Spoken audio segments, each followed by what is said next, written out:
बात आज की चैनल के दर्शकों के लिए आवश्यक सूचना। हमारे चैनल हेड और फायर ब्रांड पत्रकार जो हमेशा अपने आक्रमणकारी ब्लॉग्स को लेकर चर्चित रहे हैं, अब अपने लोकप्रिय कार्यक्रम आर पार के साथ नया कार्यक्रम सीधी टक्कर भी ला रहे हैं। इस कार्यक्रम की स्क्रिप्ट तो वह स्वयं लिखेंगे, मगर उसकी प्रस्तुति अन्य कोई वाचक देगा। देखना न भूलें हमारे चैनल की सीधी टक्कर। बात आज के चैनल के कार्यक्रम सीधी टक्कर में आप सभी का स्वागत और अभिनंदन है। साथियों, अगर बात करें तो बहुत महत्वपूर्ण है, समझें तो इससे ज़्यादा जरूरी कुछ नहीं, और अगर सामान्य तरीके से इसे लें तो ऐसा तो हमेशा से होता आ रहा है, क्या फर्क पड़ता है। राज्यसभा के 32% सांसदों पर आपराधिक मुकदमे, लोकतंत्र शर्मिंदा ना हो तो क्या करे। 32%, जी हां, राज्यसभा के 32% सांसदों पर आपराधिक मुकदमे चल रहे हैं। यह कोई मामूली आंकड़ा नहीं, बल्कि लोकतंत्र के माथे पर चिपका हुआ वह कलंक है जिसे हम हर चुनाव में वोट की स्याही से और गाढ़ा करते जा रहे हैं।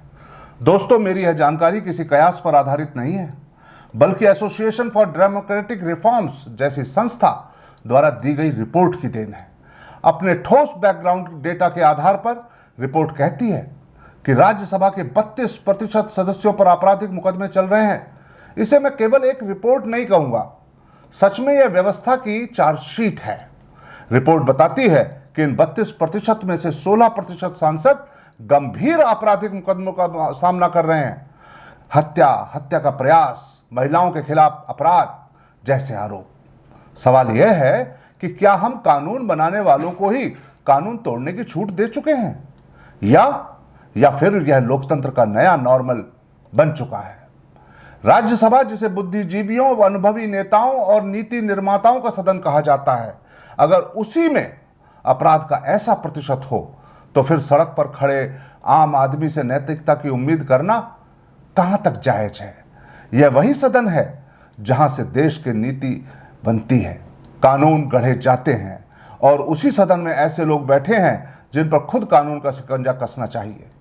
यहां सबसे बड़ा पाखंड यह है कि राजनीतिक दल चुनाव के समय साफ सुथरी छवि का राग अलापते हैं, लेकिन टिकट बांटते समय वही दल अपराधियों के सामने नतमस्तक हो जाते हैं। भाजपा हो, कांग्रेस हो या क्षेत्रीय दल, सबके दामन पर यह दाग बराबर के हैं। सच तो यही है कि सत्ता की भूख ने नैतिकता को नीलाम कर दिया है। और मित्रों, बात यहीं खत्म नहीं हो जाती। रिपोर्ट यह भी कहती है कि 14% राज्यसभा सांसद अरबपति हैं, यानी एक तरफ अपराध का ग्राफ ऊंचा है तो दूसरी तरफ धनबल का पहाड़ भी उससे ऊंचा है। साफ है कि राजनीति अब सेवा का माध्यम नहीं, बल्कि शक्ति और संपत्ति का कॉरपोरेट प्रोजेक्ट बन चुकी है।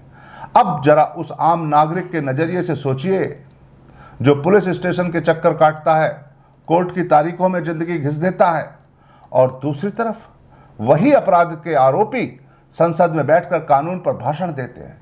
यह विडंबना नहीं, व्यवस्था का खुला मजाक है।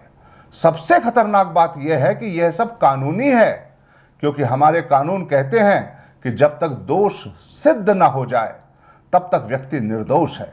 लेकिन राजनीति ने इस सिद्धांत को ढाल बना लिया है। मुकदमे सालों तक लटकाओ और सत्ता के गलियारों में आराम से बैठो। न्याय की धीमी रफ्तार अपराधियों के लिए कवच बन चुकी है। सवाल यह नहीं है कि अपराधी संसद में कैसे पहुंचे, असली सवाल यह है कि उन्हें पहुंचाया किसने। जवाब साफ है कि राजनीतिक दलों ने, और अंततः हम मतदाताओं ने। अगर लोकतंत्र को बचाना है तो सिर्फ कानून नहीं, राजनीतिक इच्छा शक्ति और जन जागरूकता दोनों की जरूरत है। वरना आने वाले समय में जन प्रतिनिधि शब्द का अर्थ बदलकर जन अपराधी हो जाएगा, और तब शायद हमें यह भी याद ना रहे कि लोकतंत्र कभी जनता के लिए था, न कि अपराधियों के लिए। प्यारे दोस्तों, यह आंकड़ा सिर्फ खबर नहीं है, यह चेतावनी है, और चेतावनी को अगर हमने फिर नजरअंदाज किया तो अगली बार आंकड़े नहीं, पूरा सिस्टम अपराध के कब्जे में देखने को मिलेगा। आज इतना ही। उम्मीद है कि कहीं दिल के किसी कोने में विचार की किसी शाख पर किया होगा आज के इस विषय ने डायरेक्ट हिट। धन्यवाद।